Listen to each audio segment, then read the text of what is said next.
Friends, आप सभी भावी अध्यापकों को मेरा प्रणाम नमस्कार। आज हम थर्ड ग्रेड शिक्षक भर्ती लेवल 1 का जो है टेस्ट नंबर 8 करने वाले हैं। बिना किसी देरी के शुरू करते हैं आज का क्वेश्चन नंबर 1। सबसे पहला सवाल आपकी स्क्रीन पर है, खेजड़ी को राजस्थान का राज्य वृक्ष कब घोषित किया गया? खेजड़ी को राजस्थान का राज्य वृक्ष कब घोषित किया? तो पहले का जो राइट आंसर रहने वाला है ऑप्शन नंबर बी 1983 में। ठीक है। अगला है रेगिस्तान का सागवान किस वृक्ष को कहा जाता है? रेगिस्तान का सागवान कहा जाता है ऑप्शन नंबर 2 रोहिड़ा को। इसको मरू टीक भी कहते हैं। अगला है प्रोजेक्ट ग्रेट इंडियन बस्टर्ड। तो प्रोजेक्ट ग्रेट इंडियन बस्टर्ड कब लॉन्च किया गया था? तो क्वेश्चन नंबर 3 का जो राइट आंसर है ऑप्शन नंबर सी 2013, और ये गोडावण संरक्षण से संबंधित है। अगला है क्वेश्चन नंबर 4, ऊँट को पशुधन श्रेणी में राज्य पशु का दर्जा देने की अधिसूचना कब जारी हुई थी? नोटिफिकेशन। ठीक है, तो ये जारी हुई थी 16 सितंबर 2014 को। अगला है क्वेश्चन नंबर 5, केसरिया बालम आवनी पधारो मारे देश सर्वप्रथम किस मांड गायिका द्वारा इसे गाया गया था? तो केसरिया बालम गाना जो सबसे पहले गाया था मांगी बाई ने, लेकिन इसको विश्व में प्रसिद्ध किसने किया था? अल्लाह जलाई बाई ने। केंद्रीय ऊंट अनुसंधान केंद्र स्थित है, तो केंद्रीय ऊंट अनुसंधान केंद्र कहाँ पे स्थित है? तो ये है बीकानेर में। अगला है क्वेश्चन नंबर 7। क्वेश्चन नंबर 7 है, चिंकारा का वैज्ञानिक नाम क्या है? तो चिंकारा का वैज्ञानिक नाम है गजेला बन्नेटी। क्वेश्चन नंबर 8, मुख्यमंत्री निःशुल्क जांच योजना। तो मुख्यमंत्री निःशुल्क जांच योजना का प्रारंभ कब हुआ था? ऑप्शन नंबर सी 2013 में। ठीक है ना। अगला है 1 रुपये किलो गेहूं योजना, जो राशन कार्ड में मिलता है। ठीक है ना। इस योजना का संचालन किस विभाग द्वारा किया जाता है? तो ये किया जाता है नागरिक आपूर्ति विभाग। मुख्यमंत्री किसान मित्र योजना का प्रारंभ कब हुआ था? तो 10वें का जो राइट आंसर है, 10वें का राइट आंसर रहने वाला है ऑप्शन नंबर बी 2021 में। मुख्यमंत्री किसान मित्र योजना। मुख्यमंत्री एकल नारी समान पेंशन योजना। ठीक है, तो इसकी शुरुआत कब हुई थी? 1974 में। ठीक है, 1974 में एकल नारी को समान पेंशन दिया जाता था, तब से दिया जा रहा है अभी तक। अगला क्वेश्चन है क्वेश्चन नंबर 12, 8 फरवरी 2005 को प्रारंभ योजना का नाम क्या है? तो 8 फरवरी 2005 को कौन सी योजना शुरू हुई थी? तो वो हुई थी पालनहार योजना। ठीक है, और घर घर औषधि योजना तभी कोविड के बाद हुई थी, जिसमें 4 पौधे दिए जाते थे, गिलो, कालमेघ। ठीक है।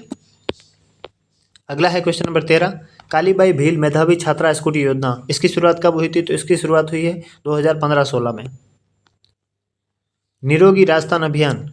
तो निरोगी राजस्थान अभियान की शुरुआत कब हुई है? इसका राइट आंसर है ऑप्शन नंबर डी 2019 में। मुख्यमंत्री निःशुल्क दवा योजना, अभी आपने पढ़ा था मुख्यमंत्री निःशुल्क जांच योजना। पहले दवा दी जाती थी 2011 में, फिर जांच शुरू की कब? 2013 में। ठीक है, इसका right answer option number C. अगला है मुख्यमंत्री चिरंजीवी स्वास्थ्य बीमा योजना के तहत सामान्य बीमारियों के लिए कितने रुपए का स्वास्थ्य बीमा कवर प्रदान किया जाता है? भाई नॉर्मल कोई बीमारी है तो उसके लिए कितना बीमा देते हैं? तो 50,000 रुपये का। अगला है राजस्थान में जन सूचना पोर्टल की शुरुआत कब हुई थी? तो राजस्थान में जो है जन सूचना पोर्टल की शुरुआत कब हुई थी? 13 सितंबर 2019 को। ठीक है। अगला क्वेश्चन आपके सामने है 18वां, इंदिरा गांधी शहरी क्रेडिट कार्ड योजना किससे संबंधित है? स्ट्रीट वेंडर्स को 50,000 तक का ब्याज मुक्त, मतलब उसका ब्याज नहीं लिया जाएगा, ऐसे ही उधार में दिया जाएगा। ठीक है, तो ये बात बिल्कुल सही है। तो इस योजना को केवल स्ट्रीट वेंडर्स के लिए है, बिल्कुल ये भी स्ट्रीट वेंडर्स के लिए है। इस योजना का नोडल अधिकारी जिला कलेक्टर है। तीनों बातें सही है, तो इसका राइट आंसर क्या रह जाएगा? उपरोक्त सभी। अगला है आपके सामने शुष्क वन अनुसंधान संस्थान, जिसको हम आफरी बोलते हैं। ठीक है, AFRI, arid forest research institute. तो ये जो आफरी है ये कहाँ पे है? ये भी जोधपुर में है, और काजरी भी जोधपुर में है। राजस्थान राज्य विद्या प्रतिष्ठान कहाँ पे स्थित है? ये भी जोधपुर में है। अगला सवाल आपके सामने क्वेश्चन नंबर 21 जो क्वेश्चन है आपके सामने, आपको अनुसंधान केंद्र को सामने सुमेलित करना है। तो देखिए, राष्ट्रीय बीजी मसाला अनुसंधान, तो 1 का क्या हो जाएगा? तबीजी। तो A का 4 हो जाएगा, तो सबसे पहला ही आंसर हो जाएगा। B का 3 होगा, खजूर अनुसंधान बीकानेर में है, और केंद्रीय कृषि फार्म सूरतगढ़ में है, भैंस प्रजनन वल्लभनगर उदयपुर में। ठीक है। अगला सवाल आपके सामने 22, राष्ट्रीय मृदा सर्वेक्षण एवं भूमि उपयोग नियोजन ब्यूरो का जब भी पश्चिमी क्षेत्रीय नाम आए तो सीधा उदयपुर कर देना। कभी भी पश्चिमी क्षेत्रीय किसी भी चीज़ का पूछे वो उदयपुर कर देना, आपका राइट आंसर रहने वाला है। अभी ये पूछ रहा है राष्ट्रीय मृदा सर्वेक्षण, कुछ भी पश्चिमी केंद्र उदयपुर में है, पश्चिमी क्षेत्रीय केंद्र। अगला है केंद्रीय इलेक्ट्रॉनिक अभियांत्रिकी अनुसंधान संस्थान सीरी। ये जो सीरी है ये कहाँ पे? पिलानी झुंझुनू में है। अगला है भारतीय हथकरघा प्रौद्योगिकी संस्थान। तो भारतीय हथकरघा प्रौद्योगिकी संस्थान कहाँ पे? ये जोधपुर में है, जयपुर में नहीं है। अगला है निम्नलिखित में से कौन सा मंदिर नागर शैली में बना हुआ है? तो निम्नलिखित में से कौन सा मंदिर नागर शैली में बना हुआ है? वो है दधिमती माता मंदिर, गोट मांगलोद, नागौर। अगला है पंचायतन शैली का राजस्थान में सबसे प्रमुख मंदिर कौन सा है? तो सब 26 का जो राइट आंसर है ऑप्शन नंबर ए, हरिहर मंदिर ओसिया। हरिहर मंदिर ओसिया पंचायतन शैली का सबसे प्रथम राजस्थान में मंदिर है।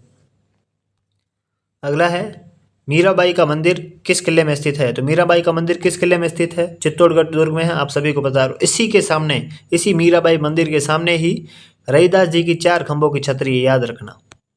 अगला है आपके सामने हर्षद माता का मंदिर कहाँ पे स्थित है? तो हर्षद माता का मंदिर है आबा नेरी दौसा में, ठीक है। अगला सवाल है आदिनाथ जी का चौमुखा मंदिर कहाँ पे स्थित है? 29 का जो राइट आंसर यहाँ पे रहने वाला ऑप्शन नंबर ए, रणकपुर जैन मंदिरों में एक मंदिर है। देखो रणकपुर जैन मंदिर जो है वो कोई एक मंदिर नहीं है, ये बहुत सारे मंदिरों का ग्रुप है, बहुत सारे मंदिरों का समूह है, उसको रणकपुर जैन मंदिर कहते हैं। उनमें से सबसे प्रमुख मंदिर है आदिनाथ जी को समर्पित आदिनाथ चौमुखा मंदिर, तो ये रणकपुर पाली में है।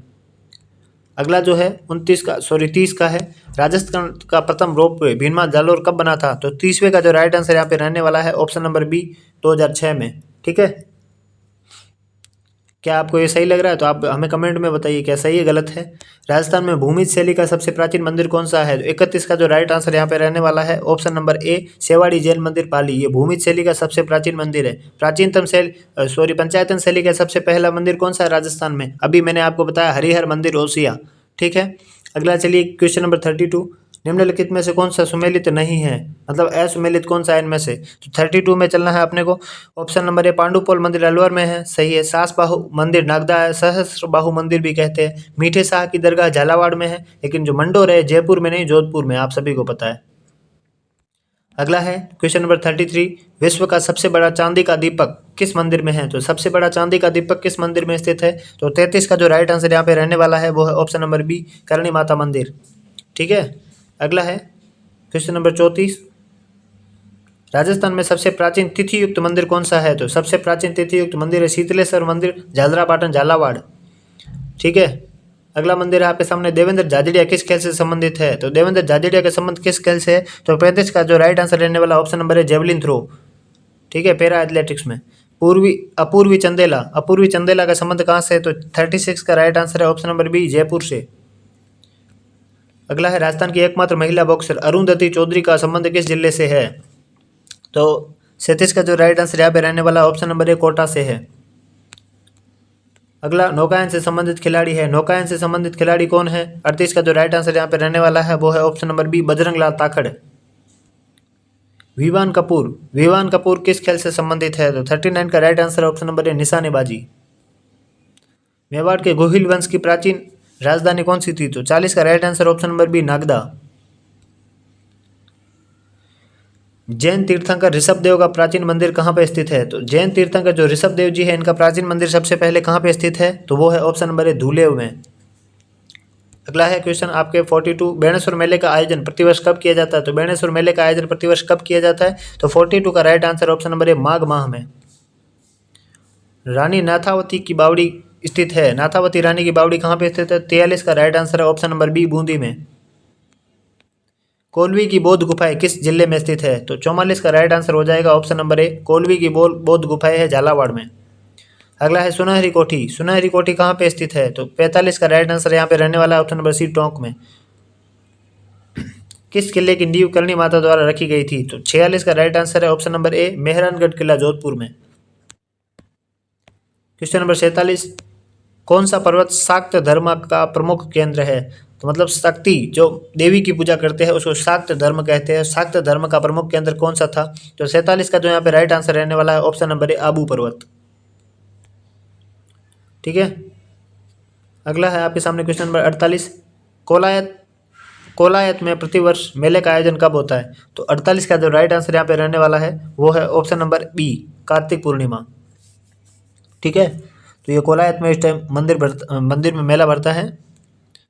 अगला है आपके सामने सवाल क्वेश्चन नंबर 49, विष्णोई संप्रदाय के प्रवर्तक जाम्बोजी की महाराज का समाधि मंदिर कहाँ पे स्थित है? तो जाम्बोजी महाराज का मंदिर कहाँ पे स्थित है? 49 का ऑप्शन नंबर बी, बीकानेर, मोकाम। अगला है क्वेश्चन नंबर 50, टसर कृत्रिम रेशर, टसर कृत्रिम रेशम का विकास राजस्थान में किस स्थान पर किया जा रहा है? तो टसर नाम का जो कृत्रिम रेशम है वो राजस्थान में कहाँ पे विकास उसका किया जा रहा है? तो 50 का जो राइट आंसर यहाँ पे रहने वाला है option number C, Kota, Udaipur और बांसवाड़ा। ठीक है। अगला है आपके सामने, राजस्थान का सबसे प्राचीन और संगठित उद्योग कौन सा है? राजस्थान का सबसे प्राचीन और संगठित उद्योग कौन सा है? 51 का एकदम राइट आंसर यहाँ पे रहने वाला है ऑप्शन नंबर बी, सूती वस्त्र उद्योग। अगला है आपके सामने, भारत का सीमेंट उत्पादन में राजस्थान का स्थान को है। भारत में सीमेंट उत्पादन में राजस्थान का कौन सा स्थान है? तो 52 का राइट आंसर हो जाएगा ऑप्शन नंबर ए, प्रथम। राजस्थान में सफ़ेद सीमेंट का कारखाना, प्रथम कारखाना कहाँ पे है? सफ़ेद सीमेंट का प्रथम कारखाना कहाँ पे है? तो राजस्थान में वो है 53 का राइट आंसर यहाँ पे रह जाएगा ऑप्शन नंबर ए, गोटन में, और गोटन है नागौर में। राजस्थान में निजी क्षेत्र की प्रथम सूती वस्त्र मिल कहाँ है? तो निजी क्षेत्र की प्रथम सूती वस्त्र मिल कहाँ है? तो 54 का ऑप्शन नंबर ए सही हो जाएगा, दी कृष्णा मिल्स, ब्यावर में। ठीक।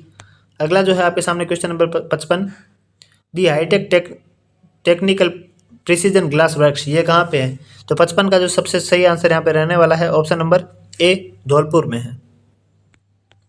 Saint Gobain glass factory, Saint Gobain glass factory कहाँ पे है? तो 56 का राइट है ऑप्शन नंबर ए, अलवर में। राजस्थान में प्रथम कागज कारखाना, ठीक है ना, प्रथम कागज कारखाना कहाँ पर स्थापित किया गया? तो 57 का राइट आंसर यहाँ पे ऑप्शन नंबर ए, सांगानेर में। ठीक है। अगला सवाल है 58, नमक उत्पादन में झीलों से नमक उत्पादन राजस्थान का स्थान कौन सा है? नमक उत्पादन झीलों से नमक बनाने में राजस्थान का कौन सा स्थान है? 58 का जो राइट आंसर यहाँ पे रहने वाला है ऑप्शन नंबर ए, पहला स्थान है। अगला है, राजस्थान में वनस्पति घी का प्रथम कारखाना कब स्थापित किया गया था? तो 59 का जो राइट आंसर यहाँ पे रहने वाला है ऑप्शन नंबर बी, 1964, 1964 में पहला वनस्पति घी का प्रथम कारखाना स्थापित किया गया। अगला है आपके सामने, निम्न में से राजस्थान में भारत सरकार द्वारा स्थापित, ठीक है ना, औद्योगिक उपक्रम व उनके स्थान का सही मिलान नहीं है, मतलब इनमें से कौन सा गलत है? ठीक है। तो 60 का कौन सा गलत है, पहले से हम पढ़ना शुरू करते हैं। हिंदुस्तान मशीन टूल्स अजमेर में है, HMT।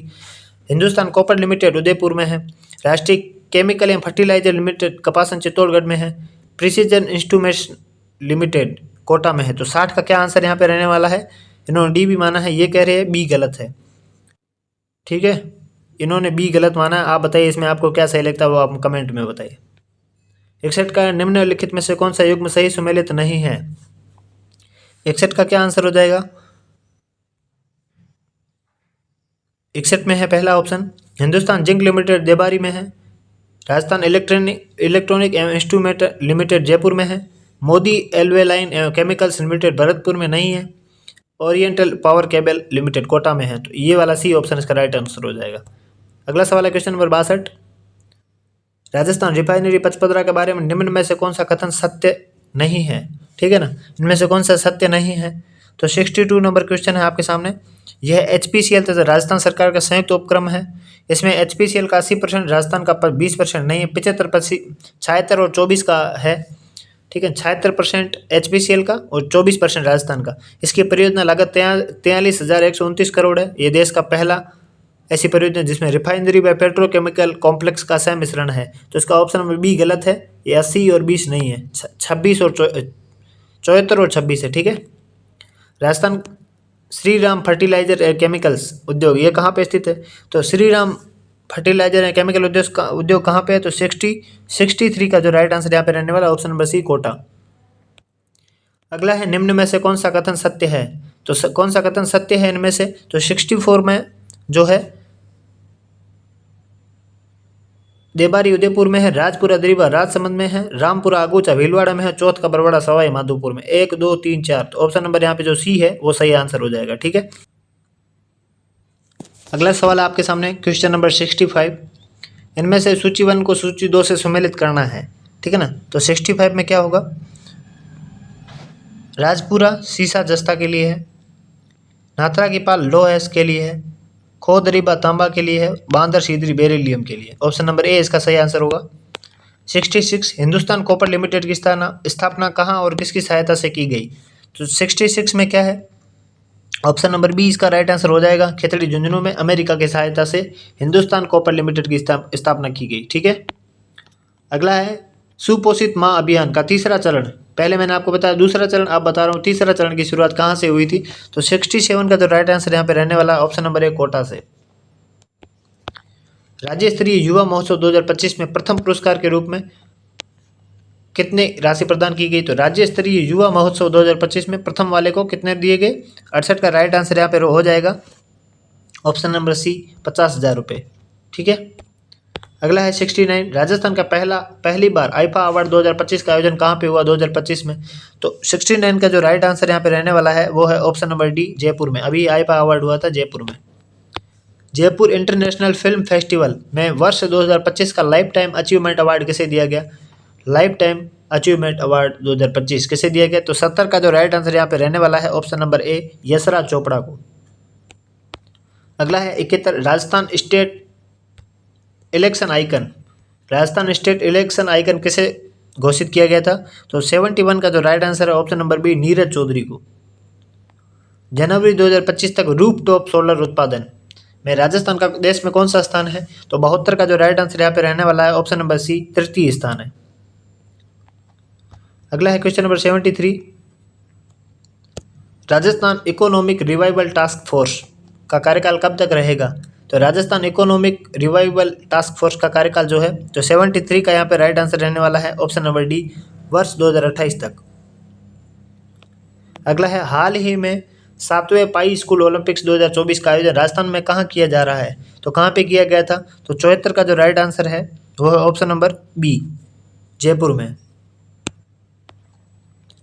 अगला है ऋचा सिंह, जिन्होंने हाल ही में थाईलैंड के चियांग माई में आयोजित mini golf Asian open championship के सीनियर महिला टीम इवेंट में कांस्य पदक जीता था। ऋचा सिंह का संबंध राजस्थान के किस जिले से है? तो ऋचा सिंह का संबंध राजस्थान के किस जिले से है? तो 75 का जो राइट आंसर यहाँ पे रहने वाला है वो है ऑप्शन नंबर डी, भरतपुर। अगला है राजस्थान में ग्रामीण युवाओं को खेल प्रतियोगिता के लिए तैयार करने के लिए प्रथम चरण में कितनी ग्राम पंचायतों का चयन? प्रथम चरण में कितनी ग्राम पंचायतें चयन की है? तो 76 का जो राइट आंसर यहाँ पे रहने वाला है वो ऑप्शन नंबर सी, 163 ग्राम पंचायत।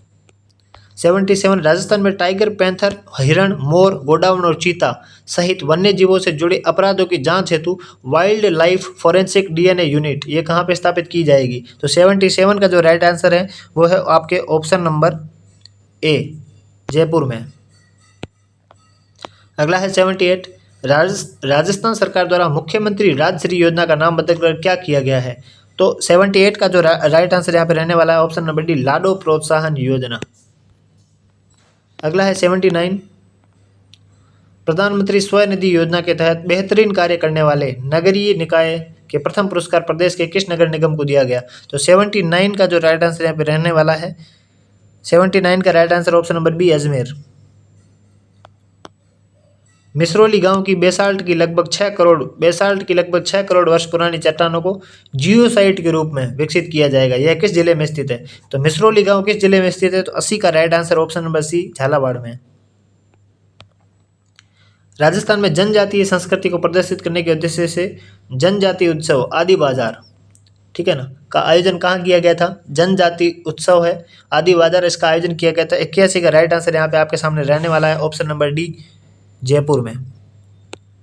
अगला है मोना अग्रवाल के संबंध में असत्य कथन है। मोना अग्रवाल के बारे में कौन सा कथन असत्य है? ठीक है, तो जयपुर की निवासी है, पैरा शूटिंग से है, 2025 में अर्जुन अवार्ड, SH1 10 मीटर, ये गलत है। ठीक है, तो ऑप्शन नंबर 4 इसका गलत है। अगला है अंतर्राष्ट्रीय सहकारिता वर्ष 2025 के राज्य स्तरीय कार्यक्रमों को प्रभावी रूप से क्रियान्वित के लिए IYC राज्य एपेक्स समिति की गठन किया, इसमें अध्यक्ष कौन होंगे? तो 83 का जो राइट आंसर यहाँ पे रहने वाला ऑप्शन नंबर है, मुख्यमंत्री। 84, किशोरी बालिका योजना का मुख्य उद्देश्य क्या है? तो 84 का मैं क्या होगा? 14 से 18 वर्ष की किशोरियों को शिक्षित कर सशक्त बनाना है, ठीक है, ताकि वे आत्मनिर्भर और जागरूक बने। यही किशोरी बालिका योजना का मुख्य उद्देश्य है। लड़कियों का विवाह होना योजना के माध्यम से उन्हें पुरस्कृत, उनमें से ये तो कोई बात ही नहीं। अगला है 85,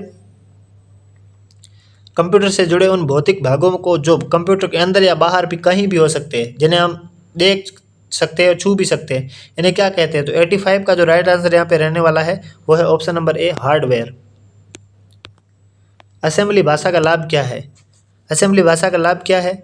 यह प्रोग्रामर की समय की बचत करता है, बिल्कुल करता है। निर्देशों में त्रुटियां शीघ्र जांची जाती है।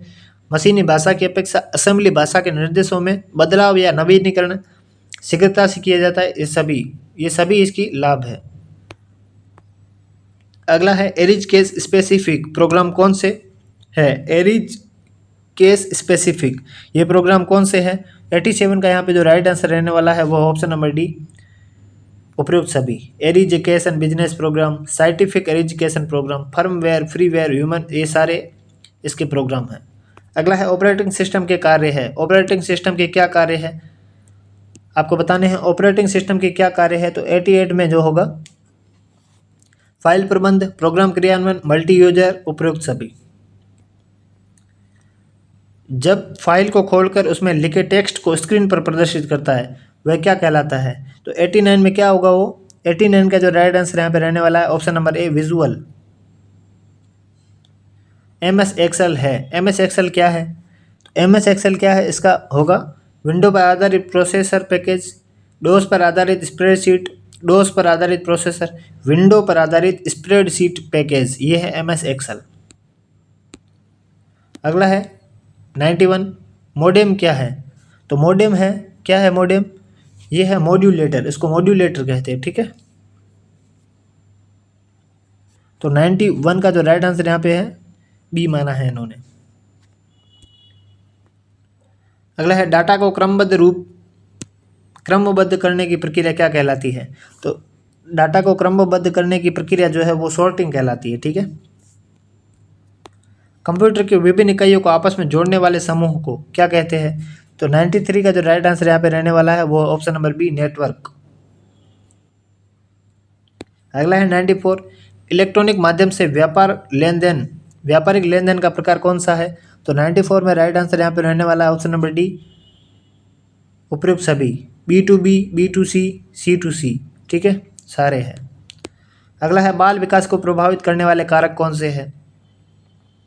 बाल विकास को प्रभावित करने वाले कारक कौन से हैं? तो ऑप्शन इसका जो है वंशानुक्रम भी है, वातावरण भी है, आहार एवं रोग भी है, उपयुक्त सभी। मतलब ये सब इस चीज़ को प्रभावित करते हैं, ठीक है, कोई सकारात्मक कोई नकारात्मक। अगला है 96, बालक के संवेगात्मक विकास को प्रभावित करने वाले तत्व है। तो संवेगात्मक विकास को प्रभावित कौन करता है? तो 96 में क्या होगा देखिए, थकान, स्वास्थ्य, मानसिक योग्यता, उपयुक्त सभी होगा, ठीक है। तो थकान भी है, स्वास्थ्य भी है, मानसिक योग्यता, ये सारी चीज़ें जिसकी अच्छी होगी तो उसका संवेगात्मक विकास भी अच्छा होगा। अगला है आपके सामने विज्ञान की वह शाखा जिसका संबंध सूचनाओं से संग्रहण, प्रक्रमण तथा संप्रेषण से है, कहलाती है, ठीक है, उसको क्या कहते हैं? तो 97 का जो यहाँ राइट आंसर है ऑप्शन नंबर ए, सूचना प्रौद्योगिकी। अगला है आपके सामने 98, एक कंप्यूटर पर काम करते हुए दुनिया के किसी भी भाग में स्थित किसी अन्य कंप्यूटर का काम किया जा सकता है, यह किससे संभव है? तो यह जो संभव है वो है 98 में सही होगा ऑप्शन नंबर ए, टेलनेट। अगला है 99, भारत में डाक प्रणाली का शुभारंभ कब हुआ? तो भारत में डाक प्रणाली का शुभारंभ कब हुआ था? 99 का जो राइट आंसर यहाँ पर रहने वाला है ऑप्शन नंबर बी, 1837 में। भारतीय दूरसंचार विनियामक प्राधिकरण, अभी तक आप जुड़े हुए हैं तो इसका मतलब आप अपनी तैयारी को लेकर बहुत सीरियस है और आपका जुनून बताता है कि इस बार आपका सिलेक्शन 100% होने वाला है, ठीक है। तो भारतीय दूरसंचार विनियामक प्राधिकरण की स्थापना कब हुई थी? तो 100 का जो राइट आंसर है ऑप्शन नंबर सी, 1997। अगला है भारत में एलेक्सा कब लॉन्च की गई, ठीक है। तो भारत में एलेक्सा कब लॉन्च की गई? 101 का जो राइट आंसर यहाँ पे रहने वाला है वो है ऑप्शन नंबर सी, 2017 में। जुंग ने व्यक्तित्व का वर्गीकरण उनकी सामाजिकता के आधार पर किया है, उनके द्वारा किए गए वर्गीकरण में शामिल है। तो जुंग ने जो व्यक्तित्व का वर्गीकरण किया है उसमें वर्गीकरण में कौन से शामिल है? तो 102 का जो राइट आंसर यहाँ पे रहने वाला है वो है ऑप्शन नंबर डी, मतलब ये सभी चीजें बहिर्मुखी, अंतर्मुखी और उभयमुखी। केटल ने व्यक्तित्व के शील गुणों की संख्या कितनी बताई है? तो केटल ने व्यक्तित्व के शील गुणों की संख्या 16 बताई है, ठीक है। अगला है 104, किस सिद्धांत के अनुसार बालक का विकास सिर से पैर की ओर होता है? तो किस विकास सिर से पैर की ओर होता है तो वो कौन सा है? तो 104 का जो राइट आंसर यहाँ पे रहने वाला है ऑप्शन नंबर ए, विकास दिशा का सिद्धांत। व्यक्तित्व मापन की किस विधि में व्यक्ति को चित्र दिखाकर उसके आधार पर लिखी गई कहानी के विश्लेषण द्वारा व्यक्तित्व का मूल्यांकन किया जाता है? 105 का जो राइट आंसर यहाँ पे रहने वाला है ऑप्शन नंबर बी, प्रक्षेपण विधि। अगला है प्रक्षेपण विधियों में इंक ब्लॉट टेस्ट, ठीक है, IBT का निर्माण किसने किया था? तो 106 का जो राइट आंसर यहाँ पे रहने वाला है ऑप्शन नंबर बी, हरमन और रॉर्शॉक ने। अगला है 107, फ्रायड की व्यक्तित्व अध्ययन विधि कहलाती है। तो फ्रायड की जो है व्यक्तित्व अध्ययन विधि क्या कहलाती है? तो 107 का राइट आंसर होगा ऑप्शन नंबर सी, मनोविश्लेषण विधि। व्यक्तित्व व्यक्ति से संबंधित समस्त मनोवैज्ञानिक क्रियाओं एवं दशाओं का सम्मिलित रूप है। ये किसने कहा है व्यक्तित्व की परिभाषा? 108 का जो राइट आंसर यहाँ पे है ऑप्शन नंबर सी, लिंटन ने। अगला है 109, बाल्यावस्था में शिक्षा में किन बातों की ओर विशेष ध्यान दिया जाना चाहिए? 109 का क्या होगा? तो शिक्षा में किन बातों का ध्यान दिया जाना चाहिए? सामूहिक परंतु समलिंगी कार्यों में खेलों की व्यवस्था हो, पाठ्य सामग्री क्रियाओं में भ्रमण व स्काउटिंग की व्यवस्था की जाए, शिक्षण में खेल विधि क्रिया विधि का प्रयोग किया जाए। तो 109 का क्या आंसर होने वाला है? 109 में होगा ऑप्शन नंबर डी, ये सभी बातें होनी चाहिए। 110 है अगला, वंशानुक्रम का नियम है। इनमें से वंशानुक्रम का नियम कौन सा है? तो 110 में क्या होगा? संक्रमण का नियम भी है, प्रत्यागमन का नियम भी है, बीज कोष की निरंतरता का नियम, ये भी अपनी अगली पीढ़ी में मतलब पाए जाते हैं। तो इसलिए ये वंशानुक्रम का नियम है, उपरोक्त सभी है। वातावरण द्वारा बालकों पर पड़ने वाले प्रभाव है। तो वातावरण द्वारा जो बालकों पर क्या प्रभाव पड़ने वाले हैं? ठीक है, 111 का राइट आंसर क्या होगा? बालकों पर चहुमुखी प्रभाव पड़ता है, बुद्धि पर प्रभाव पड़ता है, मानसिक विकास, सब प्रकार से प्रभाव पड़ता है। तो उपयुक्त सभी इसका राइट आंसर होगा। अगला है 112, बालक का किस वर्ष तक की आयु तक मस्तिष्क विकसित होकर लगभग पूर्ण आकार प्राप्त कर लेता है? 112 का जो राइट आंसर यहाँ पे रहने वाला है ऑप्शन नंबर सी, 6 वर्ष तक। निम्न में से थॉर्नडाइक के वर्गीकरण में शामिल नहीं है। थॉर्नडाइक के वर्गीकरण में शामिल कौन सा नहीं है? 113 का जो राइट आंसर होगा, इन्होंने माना है स्थूल विचारक, सूक्ष्म विचारक, विचार प्रधान विचारक, अंतर्मुखी प्रवृत्ति। ठीक है, ये इसमें शामिल नहीं है, बाकी सारे शामिल है। व्यक्तित्व व्यक्ति के चरित्र, स्वभाव, बुद्धि और शारीरिक बनावट का थोड़ा बहुत ऐसा स्थायी और स्थिर संगठन है जो वातावरण के साथ अपूर्व समायोजन को निर्धारित करता है। तो व्यक्तित्व की ये परिभाषा किसने दी है? तो 114 का जो राइट आंसर यहाँ पे रहने वाला है option number D, HJ Isaac. अगला है क्वेश्चन नंबर 115, निम्न को सुमेलित कीजिए। ठीक है, 115 में सुमेलित करना है। तो 115 में क्या होगा, सुमेलित करिए। देखिए पहले का क्या होगा, नेतृत्व, राजनीति एवं सामाजिक प्रवृत्ति वाला, उसको बहिर्मुखी ही कहते हैं, राइट है। दूसरा है चिंतित स्वभाव वाला, उसको अंतर्मुखी बोलते हैं। जिस व्यक्ति के गुण न तो अधिक तीव्र हो न ही एकांगी, उसको उभयमुखी बोलते हैं। और विचार आवश्यकता के अनुसार अपने विचारों में परिवर्तन, ये भी बहिर्मुखी है। ठीक है, तो इसका हो जाएगा ऑप्शन नंबर सी। अगला है 116, शारीरिक बनावट के आधार पर व्यक्तित्व का वर्गीकरण किसने किया? ठीक है, तो 116 का जो है राइट आंसर यहाँ पे ऑप्शन नंबर ए, क्रेसमर ने किया था, शारीरिक बनावट के आधार पर। अगला है 117, सामाजिक विज्ञान में सर्पिल पाठ्यचर्या का निम्नलिखित में से कौन सा लाभ है? सामाजिक विज्ञान में सर्पिल पाठ्यचर्या का निम्न कौन सा लाभ है? तो 117 में क्या आंसर होगा? ऑप्शन नंबर डी होगा, गहन समझ के साथ एक लंबी समयावधि के लिए संकल्पनाओं का संधारण हो जाता है, उसको समझ में आ जाती है चीजें। अगला है 118, उच्च प्राथमिक स्तर पर निम्नलिखित में से किस विषय को सामाजिक विज्ञान में सम्मिलित नहीं किया गया है? इनमें से किस विषय को सामाजिक विज्ञान में सम्मिलित नहीं किया गया है? तो 118 का क्या होगा? मनोविज्ञान, इसको शामिल नहीं। इतिहास, भूगोल, राजनीति तो आज भी आप पढ़ते हैं। अगला क्वेश्चन 119, सामाजिक विज्ञान का अध्ययन वैज्ञानिक क्यों है? सामाजिक विज्ञान का अध्ययन वैज्ञानिक क्यों है भाई? 119 का जो है, यह पाठक को समाज के वैज्ञानिक अध्ययन के बारे में सहायता करता है। तो ये बिल्कुल इसका राइट आंसर है, समाज के वैज्ञानिक अध्ययन करने में सहायता करता है। अगला सवाल है 120, सामाजिक अध्ययन शिक्षण का उद्देश्य क्या है? 120 का राइट आंसर क्या रहने वाला है? ऑप्शन नंबर, अच्छे नागरिकों का विकास करना, बिल्कुल, सांस्कृतिक विरासत का विकास करना, राष्ट्रीय एकता और अंतर्राष्ट्रीय समझ को विकसित करना, ये सभी चीजें हैं। तो उपयुक्त सभी इसका राइट आंसर रहने वाला है। अगला है क्वेश्चन नंबर 121, उच्च प्राथमिक स्तर पर सामाजिक विज्ञान के स्वरूप पर ए, बी और सी कथनों पर विचार कीजिए। उच्च प्राथमिक स्तर पर सामाजिक विज्ञान के स्वरूप पर ए, बी और सी कथनों पर विचार करें। तो 121 का जो राइट आंसर यहाँ पे रहने वाला है वो है आपके सामने ऑप्शन नंबर, यह अपने वातावरण लोगों का अध्ययन है, यह लोगों के संबंधों और उनकी अंतर्निर्भरता का अध्ययन है, यह अतीत और वर्तमान के साथ संबंधों का अध्ययन है, सभी सही है। ठीक है, अगला है सामाजिक विज्ञान के अध्ययन के संदर्भ में निम्नलिखित में से कौन सा कथन सही है। तो इनमें से कौन सा कथन सही है। 122 में विद्यार्थी बड़े होंगे और अपने आप जानकारी ढूंढ लेंगे, नहीं। समस्याओं के क्रमबद्ध विश्लेषण करने में मदद करता है। समझने की अपेक्षा विषय की विस्तृत जानकारी पर बल होना चाहिए। दी गई जानकारी के साथ संवेदनशील और जिज्ञासा पैदा होनी चाहिए। तो बी और डी इसका राइट आंसर है। ठीक है, अगला है आपके सामने क्वेश्चन नंबर 123।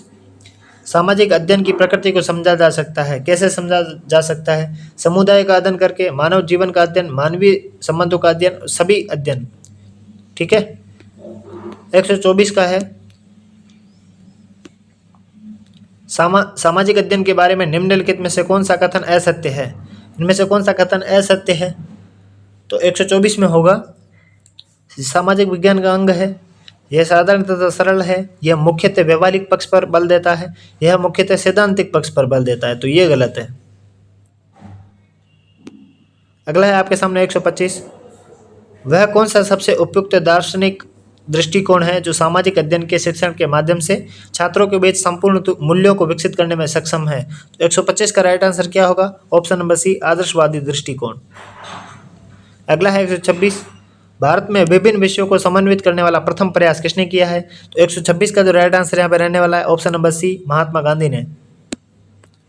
अगला है श्रव्य दृश्य सामग्री के मुख्य कार्य क्या है। कौन सी सामग्री। श्रव्य दृश्य सामग्री। 127 का राइट आंसर यहाँ पे क्या रहने वाला है। मौखिक शिक्षण के आधार, सर्वोत्तम प्रेरक, रटने को कम करता है, उपयुक्त सभी है। ठीक है, अगला है 128। सामाजिक विज्ञान का शिक्षक श्यामपट्ट का उपयोग कर सकता है। ठीक है, किस चीज़ के लिए। सारांश देने के लिए, योजना की रूपरेखा सीखने के लिए, किसी वस्तु के क्रम को स्पष्ट करने के लिए, उपयुक्त सभी इसका आंसर होगा। ठीक है, तो 128 का राइट आंसर क्या रहने वाला है। Option number D. ठीक है, अगला सवाल आपके सामने 129। भूगोल शिक्षण हेतु सर्वाधिक उपयोगी सहायक सामग्री कौन सी है। मानचित्र है, फ्लैश कार्ड, बैरोमीटर, कैलेंडर। ये तो तीनों ही नहीं है, पहला है मानचित्र। ठीक है, अगला है 130। सामाजिक विज्ञान की पाठ्य पुस्तकों में कार्टून की क्या भूमिका है। तो अपन जो कार्टून बनाते हैं बच्चों के लिए, उसकी क्या भूमिका है। तो 130 में क्या होगा। कक्षा को आनंददायी बनाते हैं क्योंकि विषय नीरस है, नीरस नहीं है। भरपाई करने के रूप में प्रयुक्त, इससे पाठ्य पुस्तक आकर्षक दिखती है। मूलभूत मामलों को उठाकर विद्यार्थियों को इनसे जोड़ना, विद्यार्थी इससे कनेक्ट होते हैं, बच्चे। ठीक है, अगला है 131। शिक्षण सहायक सामग्री का चयन करते समय ध्यान देना चाहिए कि वह कैसी हो। तो क्या ध्यान देना चाहिए। केवल शिक्षण बिंदु के लिए सरल, सुगम तथा उपयुक्त हो। ठीक है, अगला है केवल प्रकरण से संबंधित हो, केवल कक्षा के अधिगम लक्ष्यों की प्राप्ति हो, उपयुक्त सभी बातें इसमें होनी चाहिए। अगला है क्वेश्चन नंबर 132। नाटक अथवा अभिनय, ये किसका उदाहरण है। नाटक अथवा अभिनय जो है 132, ये किसके उदाहरण है। ऑप्शन नंबर सी, श्रव्य दृश्य सामग्री के उदाहरण है। अगला है कक्षा में मानचित्र के संदर्भ में निम्न में से कौन सा कथन सही है। ठीक है, इनमें से कौन सा कथन सही है। 133 में मानचित्र एक सामाजिक राजनीतिक निर्मित है। चिरकाल से उत्तर को सदा सभी सामाजिक राजनीतिक संदर्भों में मानचित्रों में ऊपर दर्शाया गया है। मानचित्र एक त्रिआयामी साधन है, जबकि हम 2 आयामी दुनिया में जी रहे हैं। शिक्षार्थियों में समय की अवधारणा को विकसित करने के लिए मानचित्र एक सहायक सामग्री है। ठीक है, 133 का जो राइट आंसर यहाँ पे रहने वाला है ऑप्शन नंबर डी। अगला है 134। कक्षा में शिक्षण अधिगम सामग्री के उपयोग के बारे में निम्नलिखित में से कौन सा कथन सही नहीं है। इनमें से कौन सा कथन सही नहीं है।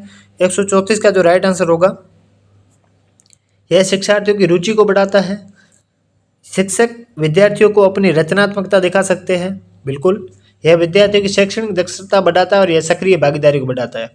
ठीक है, तो शिक्षण अधिगम सामग्री से क्या होता है, शिक्षक विद्यार्थियों को अपनी रचनात्मकता दिखा सकता है। ठीक है, ये गलत बात है, बाकी सब सही है। निम्नलिखित को सम्मिलित कीजिए। ग्राफिक सामग्री, प्रक्षेपित सामग्री, त्रिआयामी सामग्री और डिस्प्ले सामग्री। 135 में ग्राफिक सामग्री कौन सी है, मानचित्र। प्रक्षेपित सामग्री कौन सी है, स्लाइड्स। त्रिआयामी सामग्री कौन सी है, मॉडल्स। डिस्प्ले सामग्री कौन सी, bulletin board. Option number B इसका राइट आंसर होगा। अगला है आपके सामने, सामाजिक विज्ञान की कक्षा में फिल्मों को एक प्रभावी शैक्षणिक उपकरण के रूप में उपयोग किया जा सकता है, क्योंकि ऐसा क्यों है? क्योंकि फिल्में कक्षा के भीतर बाहरी दुनिया को ला सकती है, बिल्कुल। फिल्में अनदेखे और अनसुने संदर्भ को खोजने की शक्ति को प्रेरित करते हैं, सही है। फिल्में ऐसी कहानियों, संवादों और छवियों के सामने लाती है जो जीवन में हमसे दूर हो जाती है, सही है। फिल्में एक वस्तुनिष्ठ माध्यम है जो छात्रों को एक ही तरीके से अपने विचार प्रस्तुत करने के लिए प्रोत्साहित करती है, नहीं, एक ही तरीके से नहीं है। तो इसका राइट है ABC। अगला है, विभिन्न श्रव्य दृश्य सामग्रियों के संबंध को प्रदर्शित करने वाले अनुभव का शंकु किसने दिया था? अनुभव शंकु किसने प्रदान किया था? तो ये दिया था 137 का राइट आंसर यहाँ पे रहने वाला option number D, Edgar Dale. निम्न में से कौन सा कथन शिक्षण में शिक्षण अधिगम सामग्री की उपयोग उपादेयता से संबंधित नहीं है? इनमें से कौन से शिक्षण अधिगम सामग्री की उपादेयता से संबंधित नहीं है? 138 का जो राइट आंसर यहाँ पे रहने वाला है वो है विषय वस्तु की स्पष्टता है, प्रत्यक्ष अनुभव का अच्छा विकल्प है, शिक्षण के मूल्यांकन की प्रक्रिया में सहायक नहीं है, मूल्यांकन से क्या लेना देना, कक्षा वातावरण में जीवन सक्रिय बनाना, सही है। ऑप्शन नंबर सी इसका आंसर है। अगला है, एक शिक्षिका अपनी कक्षा के प्रतिभाशाली बच्चों की योग्यता की उपलब्धि चाहती है, अपने लक्ष्य की या उद्देश्य की प्राप्ति के लिए उसे क्या नहीं करना चाहिए? उसे क्या चीज़ नहीं करना चाहिए? ठीक है, तो 139 में क्या होगा? तनाव का नियंत्रित करना सिखाना, बिल्कुल। विशेष ध्यान के लिए उन्हें उनके समकक्षियों से अलग नहीं करना है, उनकी सृजनात्मकता को समृद्ध करना और गैर शैक्षणिक गतिविधियों में आनंद लेना सिखाना, ठीक है। तो इसका ऑप्शन नंबर बी राइट होगा। अगला है आपके सामने क्वेश्चन नंबर 140। एक अभिभावक आपसे विद्यालय मिलने के लिए कभी नहीं आता है, आप क्या करेंगे? तो 140 में जो राइट आंसर रहने वाला है वो है ऑप्शन नंबर, आप छात्र की उपेक्षा बिल्कुल नहीं करेंगे, दंड भी नहीं देना है, बच्चों को पुरस्कार नहीं देना, आप स्वयं उन्हें मिलने जाएंगे घर पे, ठीक है। अगला है 141, सामाजिक विज्ञान की समसामयिकी समझ अध्यापकों को निम्नलिखित सभी को प्रोत्साहित करती है, केवल इसको छोड़कर, ठीक है। समसामयिक समझ किस चीज़ को प्रोत्साहित करती है और किसको प्रोत्साहित नहीं करती है? देख, तो इनमें से किस चीज़ को प्रोत्साहित नहीं करती है? 141 में आंसर होगा, प्रश्नों के समान उत्तर देने के लिए शिक्षार्थियों को प्रोत्साहित देती है। समान उत्तर तो देना ही नहीं है, ठीक है। शिक्षार्थियों को दिए गए विषय वस्तु पर प्रश्न बनाने की क्षमता के लिए प्रशंसा करना, उसे अधिगम के लिए जांच के लिए वैध स्वीकारना, ये ठीक है। शिक्षार्थी को कक्षा में विकसित ज्ञान को मूर्त परिस्थितियों में उपयोग करने के लिए अवसर देना, ठीक है। शिक्षार्थियों को दूसरों के स्थानीय अनुभव को पढ़ने, स्वयं के अनुभव खोजने, ये तीनों बातें सही है। ऑप्शन नंबर 1 गलत है, ठीक है। 142 का है, शिक्षा प्रक्रिया का मुख्य आधार व सीखने का सबसे महत्वपूर्ण साधन है। शिक्षा प्रक्रिया का मुख्य आधार व सीखने का सबसे महत्वपूर्ण साधन क्या है? 142 में जो राइट आंसर रहने वाला है ऑप्शन नंबर 1 प्रेरणा। अगला है 143, निम्न में कौन सी समस्या बालक की गामक कौशल से संबंधित समस्या है? गामक कौशल से संबंधित समस्या कौन सी है? ठीक है, 143 में है, पेंसिल की उचित तरीके से पकड़ नहीं सकता, गेंद को उछालने और लपकने में असमर्थ, एक पैर पर खड़े रहकर शरीर का संतुलन बनाने में समर्थ नहीं। तो ये सारी चीजें गामक समस्या है। सामाजिक विज्ञान का अध्ययन की प्रमुख समस्या है, सामाजिक विज्ञान अध्ययन की प्रमुख समस्या क्या है? तो 144 में होगा, छात्र अध्यापक छात्र अनुपात में वृद्धि, ये तो कोई समस्या नहीं है। छोटे कक्षा कक्ष, ये भी नहीं। अप्रशिक्षित अध्यापक, ये समस्या है सबसे बड़ी। पुस्तकालय सुविधा में कमी, ये भी नहीं है, ठीक है। तो सी वाला ऑप्शन सबसे ज़्यादा प्रमुख समस्या, समस्या तो बाकी भी है फिर भी। सामाजिक अध्ययन की समस्याओं का अध्ययन किस आधार पर किया जा सकता है? तो 145 में जो राइट आंसर यहाँ पे है, बालक की अक्षमता से उत्पन्न समस्याओं के आधार पर, भाषाई कौशलों से संबंधित विकास के आधार पर और अभिप्रेरणा रुचि की समस्या का, इन तीनों के आधार पर बच्चों से जो है समस्याओं का अध्ययन किया जा सकता है, ठीक है। अगला है 146, बालक के समस्यात्मक व्यवहार का कारण नहीं है। इनमें से कौन सा कारण नहीं है? ठीक है, निर्धनता, अनैतिक व्यवहार, मनोरंजन की सुविधा, अत्यधिक लाड प्यार। तो 146 का जो right answer option number C, मनोरंजन की सुविधा। अगला है 147, सामाजिक विज्ञान में क्षेत्रीय भ्रमण उपयोगी होता है। क्यों उपयोगी होता है? आनुभाविक साक्ष्यों के लिए, मूल्यांकन के लिए, मनोरंजन के लिए, उपयुक्त सभी। अगला है 148, सामाजिक विज्ञान में प्रायोजना कार्य यानी प्रोजेक्ट वर्क का अर्थ क्या है? ठीक है, इनमें से कौन सा अर्थ है? तो 148 का जो राइट आंसर है, प्रोजेक्ट का चुनाव, प्रोजेक्ट की योजना, प्रोजेक्ट को व्यवहारिक रूप देना, छात्र छात्राओं को स्वयं कार्य करने के लिए दिया जाता है। ठीक है, ये प्रोजेक्ट प्रायोजना कार्य का अर्थ है। 149 है, निम्नलिखित कथनों में से कौन सा कथन सामाजिक विज्ञान के बारे में सही है? इनमें से कौन सा कथन सही है सामाजिक विज्ञान के बारे में? 149 में क्या होगा? जानकारी का स्मरण करने से अवधारणात्मक विकास होती है और तथ्य का स्तर सदैव निश्चित होता है। तो ये दोनों ही गलत है, पहला भी गलत, दूसरा भी गलत। कथन 1 व 2 में से कोई सही नहीं है। अगला है 150, गरीबनाथ जी, बाबा गरीबनाथ जी का आपने नाम सुना ही होगा बार बार। तो गरीबनाथ शिव मंदिर स्थित है। तो 150 का राइट आंसर क्या होगा? बाड़मेर में, जो शिव में है। ठीक है, अगला है, इस प्रकार से जो है आज का पेपर पूरा हुआ। आज का पेपर आपको कैसा लगा आप हमें कमेंट करके बताइए, क्योंकि हमें हर प्रकार से तैयार रहना है, अपनी तैयारी को परखना है, तभी हमारा सिलेक्शन होगा। तो हमें हर प्रकार के क्वेश्चन से लड़ना है। हालांकि आपको लगता होगा बीच में कहीं कहीं जब शिक्षण विद्या के प्रश्न आते हैं तो आपको बोरिंग सा भी लगता होगा, लेकिन हमको हर बार लड़ना है। इतना जुनून अपने को बना के रखना और धैर्य बना के रखना है, सफलता उसी से मिलती है। ऐसे नेक्स्ट वीडियो में मिलते हैं। राधे राधे, जय श्री कृष्ण।